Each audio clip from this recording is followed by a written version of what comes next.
오늘 하나님께서 우리 장년들에게 주시는 하나님 말씀은 창세기 12장 1절에서 4절까지의 말씀입니다. 제가 하나님 말씀 읽어드리겠습니다.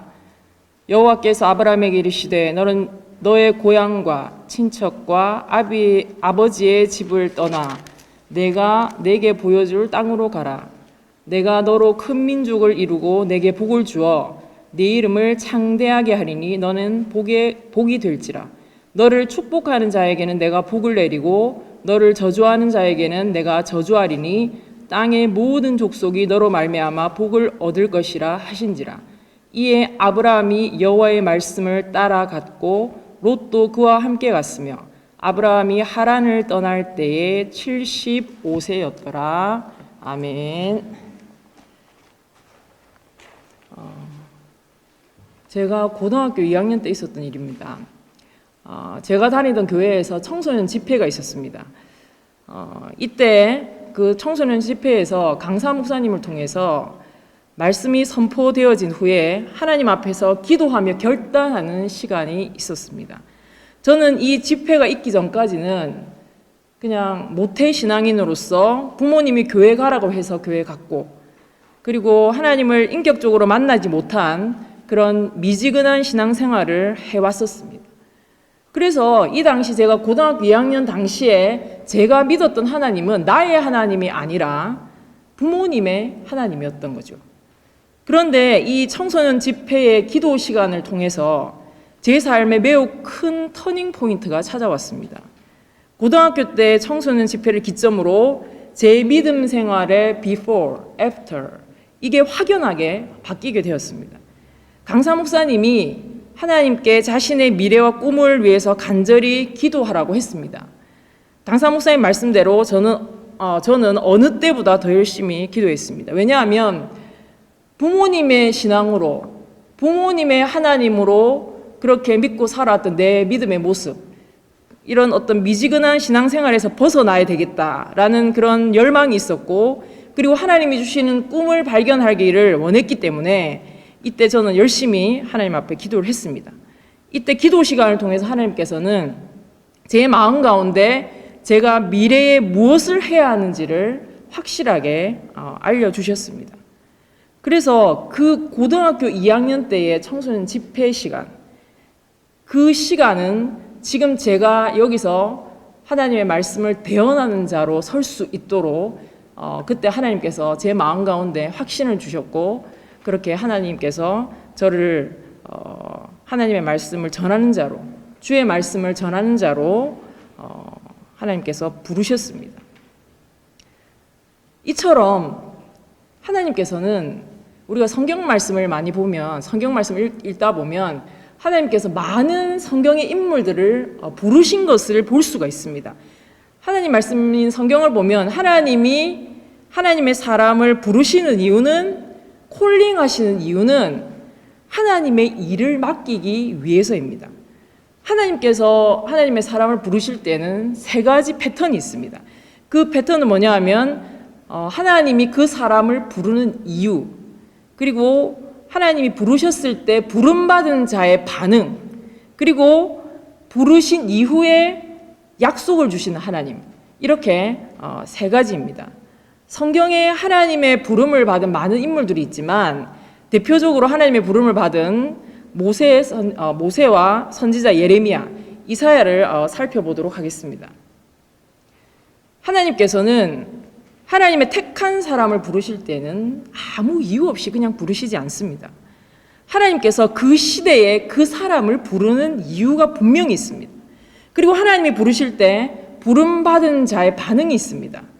부정적이거나 긍정적이거나 순종하거나 불순종하거나 예스냐 노냐, 이렇게 그 부름받은 사람의 반응이 나옵니다. 그리고 그 다음으로 하나님이 사람을 부르신 이후에 네가 알아서 해라가 아니라 하나님께서 확실한 약속을 주셔서 끝까지 그 사명을 감당하게 하신다는 것입니다. 첫 번째로 하나님께서 모세를 부르셨습니다. 하나님께서 왜 모세를 부르셨을까요? 하나님 귀에 이스라엘 백성들의 고통의 신음소리가 섞인 기도가 들려왔습니다. 하나님께서 이스라엘 백성들을 430년 동안의 이집트 노예로부터 풀어주시기 위해서 하나님께서는 출애굽의 리더로 모세를 부르셨습니다. 하나님이 모세를 부르셨을 때 모세의 반응은 어땠습니까? 출애굽기 3장 11절에 보면 내가 누구이기에 바로에게 가며 이스라엘 자손을 애굽에서 인도해 내리까? 라면서 모세는 하나님의 부르심에 대해서 부정적인 반응을 보입니다. 하나님, 제가 누구길래? 저는 못 갑니다. 이런 말입니다. 그러나 하나님께서는 이런 모세에게 모세가 출애굽의 리더로 흔들리지 않도록 확실한 약속을 주십니다. 그것은 바로 하나님께서 함께 하시겠다는 것과 이스라엘 백성들이 출애굽을 한 이후에 모세가 하나님의 콜링을 받았던 그 호렙산에서 이스라엘 백성들과 함께 모세 네가 나를 예배하게 될 것이다 라는 약속의 말씀을 하나님께서 주시는 겁니다. 그리고 지팡이를 통해서 모세가 능력과 기적을 행하게 될 것이라고 미리 보여주시기까지 하셨습니다. 결국 모세는 하나님의 그 약속의 말씀을 마음에 강하게 새기고 출애굽이라는 하나님의 위대한 이스라엘 구원 프로젝트를 이루기 위해서 하나님과 함께 이집트로 가게 됩니다. 그리고 두 번째로 하나님께서 예레미야를 부르셨습니다. 하나님께서 왜 예레미야를 부르셨을까요? 이 당시 유다 백성들의 죄와 사악함이 극에 달해 있었습니다. 하나님께서는 유다를 심판하시기로 결정하십니다. 그래서 하나님께서는 유다에게 하나님의 심판을 전달할 하나님의 선지자로 예레미야를 부르신 겁니다. 그래서 예레미야의 별명이 눈물의 선지자입니다. 왜냐하면 말씀에 나오는 대부분의 선지자들은 하나님의 백성들에게 소망과 회복의 메시지를 전달했습니다. 그러나 하나님의 부름을 받은 예레미야는 하나님의 심판을 전해야 하기 때문입니다. 유다 백성들에게 하나님의 심판을 전하기 위해서 선지자로 부름받은 예레미야는 하나님께 이렇게 반응합니다. 나는 아이라 말을 할 줄 알지 못하나이다. 하나님의 부르심에 예레미야의 반응 역시 모세처럼 부정적입니다. 그러나 하나님께서는 예레미야에게 하나님이 함께 하겠으니 두려워하지 말라고 약속해 주십니다. 그리고 세 번째로 하나님께서 이사야를 부르셨습니다. 하나님께서 왜 이사야를 부르셨을까요? 이 당시 유다와 예루살렘에 거하는 하나님의 백성들이 마음 없이 형식적으로 하나님을 예배하고 죄악을 저지르고 하나님께 등을 돌리게 되었습니다. 그래서 이때 유다와 예루살렘에 있는 하나님의 백성들에게 하나님께로 돌아오라고 하는 하나님의 뜻을 전달할 사람이 필요했습니다. 그래서 하나님께서 이사야를 선지자로 부르셨습니다. 하나님께서는 성전의 스랍들을 통해서 숯을 이사야의 입에 대시고 이사야를 정결케 하셨습니다. 그런 후에 이사야를 콜링하십니다. 내가 누구를 보내며 누가 우리를 위하여 갈고. 이때 이사야가 하나님의 부르심에 반응합니다. 내가 여기 있나이다. 나를 보내소서. 우리 이 이사야의 부름의 이 반응이 찬양으로 된 곡 있죠, 그죠? 내가 여기 있사오니 나를 보내소서. 이처럼 이사야는 하나님의 부르심 앞에 긍정의 반응, 순종의 반응, 예스의 반응을 하게 됩니다. 그리고 하나님께서 이사야를 부르신 후에 네가 알아서 해라. 네가 알아서 내 뜻을 전해라가 아니라 이사야가 유다와 예루살렘에 사는 백성들에게 할 말을 구체적으로 가르쳐 주시는 하나님의 모습이 나옵니다. 유다 전체가 또 하나님께서 이사야에게 약속을 주시는데 유다 전체가 그들의 죄로 인해서 황폐해진다 하더라도 거룩한 그루터기, 하나님만 진실하게 믿는 사람들을 남겨둘 것이다 라는 약속을 하나님께서 이사야에게 하고 계십니다. 이렇게 하나님께서 모세를 부르시고 예레미야를 부르시고 그리고 이사야를 부르신 것처럼 오늘 본문 말씀 아브람을 하나님께서 부르고 계십니다. 하나님께서 아브라함에게 고향과 친척과 아비집을 떠나 하나님이 보여줄 땅으로 가라고 부르십니다. 하나님께서 아브라함을 부르신 이유는 이스라엘을 통해 하나님의 구원 역사를 시작하기 위해서입니다. 아브라함의 부르심이 기록되어 있는 창세기 12장부터가 이스라엘의 역사가 시작되는 부분입니다. 하나님께서 아브라함을 부르셨을 때 아브라함의 반응은 우리가 오늘 읽었던 것처럼 창세기 12장 4절에 이렇게 기록되어 있습니다. 이에 아브라함이 여호와의 말씀을 따라갔고 아브라함이 하란을 떠날 때에 75세였더라. 그렇게 기록하고 있습니다. 더 구체적으로 아브라함이 하나님을 부르셨을 때 순종했다는 그 기록이 어디에 나와 있냐면 히브리서 11장 8절을 보면 하나님의 부르심에 대한 아브라함의 반응이 더 잘 나와 있습니다. 믿음으로 아브라함은 부르심을 받았을 때에 순종하여 장래의 유업으로 받을 땅에 나아갈새 갈 바를 알지 못하고 나갔으며. 아멘. 히브리서 11장 8절에 이렇게 기록하고 있습니다. 하나님이 아브라함을 부르셨을 때 그는 순종했습니다. 그것도 믿음으로 순종했습니다. 하나님께서는 아브라함에게 너로 큰 민족을 이루게 하고 내 이름을 창대하게 해주고 내가 복이 되게 하며 너를 축복하는 자에게는 내가 복을 내리고 너를 저주하는 자에게는 내가 저주할 것이며 너는 복의 통로가 될 것이다 라고 아브라함에게 그렇게 약속을 주셨습니다. 우리 에덴사인 장로교회 성도 여러분, 그런데 하나님께서 아브라함을 부르신 모습은 모세나 예레미야나 이사야하고는 조금 다릅니다. 고향과 친척과 아비집을 떠나라고 하십니다. 모세도 이집트를 향해서 하나님과 갔죠. 그리고 예레미야나 이사야는 그곳에서 하나님의 뜻을 전했습니다. 그리고 오늘 말씀의 아브라함은 하나님께서 아브라함에게 떠나라, 네가 있는 곳을 가라, 네가 있는 곳에서 내가 보여줄 땅으로 가라 라고 이렇게 말씀하고 계십니다. 창세기를 보면 1장에서 11장까지는 천지 창조와 만국민의 역사가 기록되어 있고 창세기 12장에서 50장까지는 이스라엘 민족의 역사가 기록이 되어 있습니다. 하나님께서 만국 가운데서 이스라엘을 선민으로 택하실 때 먼저 아브라함을 부르셨다는 겁니다. 너는 너의 본토 친척 아비집을 떠나 내가 지시할 땅으로 가라. 이 말씀에서부터 아브라함이 떠나는 것에서부터 선민 이스라엘의 역사가 시작된다는 것입니다. 하나님께서는 아브라함을 부르셔서 분리의 작업을 하셨습니다. 중세기의 신학자 토마스 아퀴나스는 이렇게 말했습니다.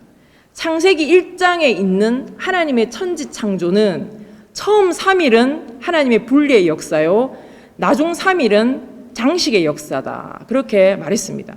이 말은 뭐냐 하면 처음 3일은 하나님이 빛과 어둠, 하늘과 땅, 육지와 바다를 서로 나누셨다는 겁니다.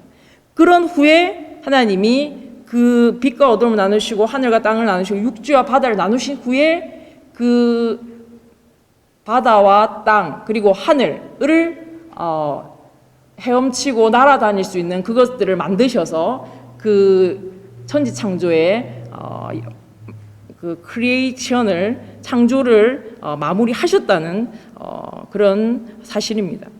그래서 하나님께서 아브라함을 부르실 때 먼저 네 고향을 떠나라고 말씀하셨습니다. 지금까지 나를 키워준 부모와 정든 친척을 버리고 인정을 버리고 과감히 옛 습관을 던지라는 것입니다. 하나님께서는 오늘도 우리를 부르시고 택하실 때 먼저 세상에서 분리하시고 난 다음에 하나님의 자녀로 만들어 가신다는 겁니다. 고린도후서 6장 14절부터 16절 상반절 말씀을 보면 너희는 믿지 않는 자와 멍에를 같이 하지 말라. 의와 불법이 어찌 함께하며 빛과 어둠이 어찌 사귀며 그리스도와 벨리알이 어찌 조화되며 믿는 자와 믿지 않는 자가 어찌 상관하며 하나님의 성전과 우상이 어찌 일치되리요. 아브라함이 복이 되고 복의 통로가 된 것은 하나님의 부르심을 받았을 때 하나님 말씀대로 우상의 도시 갈대아 우르를 떠났기 때문입니다. 다신교의 습성, 여러 신을 섬기는 그 습성에서 하나님만 믿는 유일신 신앙으로 아브라함의 신앙의 모습이 바뀌게 되었다는 것을 의미합니다. 하나님의 사람은 죄의 습성대로 살던 과거 생활과 하나님을 믿는 현재의 생활을 확실하게 분리해야 한다는 것입니다. 우리 예수님께서도 예수님의 공생의 사역을 시작하시기 전에 12명의 제자들을 부르셨습니다. 왜 부르셨습니까? 예수님께서는 제자들을 부르셔서 그들의 힘으로, 그들의 능으로는 할 수 없지만 예수님이 주시는 권능으로 귀신을 쫓아내며 병과 모든 악한 것을 고쳐서 믿지 않는 사람들을 하나님 나라의 백성으로 삼는 일을 하게 하시기 위해서 예수님께서는 12명의 제자를 부르셨습니다. 우리 사랑하는 에덴스 한인 장로교 성도 여러분, 하나님께서 아브라함을, 모세를, 예레미야를, 이사야를 부르신 것처럼, 그리고 예수님께서도 12명의 제자를 부르신 것처럼 하나님께서 지금 우리를 부르고 계십니다. 아니, 이미 부르셨습니다. 왜 우리를 부르셨습니까? 베드로전서 2장 9절에서는 우리를 부르신 이유를 확실하게 말씀하고 있습니다. 베드로전서 2장 9절 말씀입니다. 그러나 너희는 택하신 족속이요 왕같은 제사장들이요 거룩한 나라요 그의 소유가 된 백성이니 이는 너희를 어두운 데서 불러내어 그의 기이한 빛에 들어가게 하신 이의 아름다운 덕을 선포하게 하려 하심이라. 아멘. 하나님께서 우리를 어두운 데서, 오만한 자의 자리에서, 죄인의 자리에서, 악인의 자리에서 우리를 불러내신 이유는 하나님의 자녀 삼기 위해서, 하나님의 뜻을 전하기 위해서, 죄 가운데 있는 세상이 예수님을 믿음으로 구원받기 원하시는 하나님의 뜻을 이 세상에 선포하기 위해서입니다. 그런데 우리는 가끔 하나님의 부르심의 이유를 잊어버리고 돈의 부름, 성공의 부름, 유혹의 부름, 세상의 부름, 이런 것들에 우리 자신을 굴복시켜서 택하신 족속이요 왕같은 제사장들이요 거룩한 나라요 하나님의 소유가 된 백성이라는 하나님의 사람으로서의 정체성을 잊어버리고 빼앗기고 살아갈 때가 너무나 많다는 것입니다. 하나님께서 이 땅에서 우리를 부르신 이유를 잘 알고 그저 그렇게 믿는 사람이 아니라 하나님의 부르심이 합당한, 그리고 더 나아가서는 하나님의 부르심 앞에 굳건히 서는 하나님의 자녀로 살아가는 우리 성도님들 한 분 한 분이 되셨으면 좋겠습니다. 그리고 제 이야기를 하나 하고 설교를 마무리할까 합니다. 제가 미국 조지아주에 온 지 7년 4개월이 되었습니다. 이제 오늘로 딱 7년 4개월, 이제 내일로 이제 7년 4개월인데요. 미국 조지아주를 향한 하나님의 부르심이 있었습니다. 근데 이 부르심은 제 아들의 꿈으로부터 시작됩니다. 아들이 미국을 좋아했습니다. 아들이 미국을 좋아했던 이유는 농구 때문입니다. 농구, 바스켓볼. 아들이 한국에 있을 때 한국에서 이제 전국에서 1위를 하는 그 농구를 잘하는 학교에서 우리 아들이 농구를 했었습니다. 농구 선수를 했었습니다. 아들은 한국에서 농구를 잘했습니다. 근데 하루는 이제 저희 아들이 엄마 한국에서보다 미국 가서 농구하고 싶어요 라는 말을 던지는 겁니다. 그래서 이 아들의 한마디로 부모된 남편과 저는 이것을 위해서 하나님께 미국 가는 길을 열어달라고 기도를 하기 시작했습니다. 이제 우리가 기도를 시작한 지 5개월이 지날 즈음에 하나님께서 미국 가는 길을 열어가기 시작하셨습니다. 미국의 다른 곳이 아니라 바로 조지아주 애틀란타로 오는 길을 여시고 저와 제 아들을 불러주셨습니다. 막상 아브라함처럼 본토 친척 아버지 집을 떠나서 한 번도 와보지 않은 이 미국을 오려니까 정말 많이 두려웠습니다. 그러나 하나님을 향한 믿음을 가지고 아틀란타를 향해서 아들과 함께 발을 내딛었습니다. 저는 조지아주 애틀란타로 부르신 하나님의 부르심에 순종하여서 왔습니다. 애틀란타로 부르신 하나님이 이제 제가 3년 정도 애틀란타에 있었습니다. 또 애틀란타로 부르신 하나님이 저를 다시 이곳 에덴스로 부르셔서 5년 4개월 동안 이 에덴스 아닌 장로교회를 섬기게 하셨습니다. 이제 저는 한국을 향한 하나님의 부르심이 있기에 한국으로 돌아가려고 합니다. 이곳 에덴스를 떠난다는 아쉬움이 있고 눈물이 앞을 가리지만 한국에서 또 저를 통해서 펼치실 하나님의 뜻을 기대하면서 한국으로 향합니다. 성도 여러분, 여러분도 다른 곳이 아니라 이곳 에덴스로, 그리고 에덴스 아닌 장로교회로 부르신 하나님의 부르심의 이유를 분명히 알고 그 부르심의 이유를 확고히 하고 그 부르심에 순종하여서 하나님께 기쁨이 되고 하나님께 영광 돌리는 삶을 사는 우리 성도님들 한 분 한 분이 되시기를 주의 이름으로 부탁드립니다.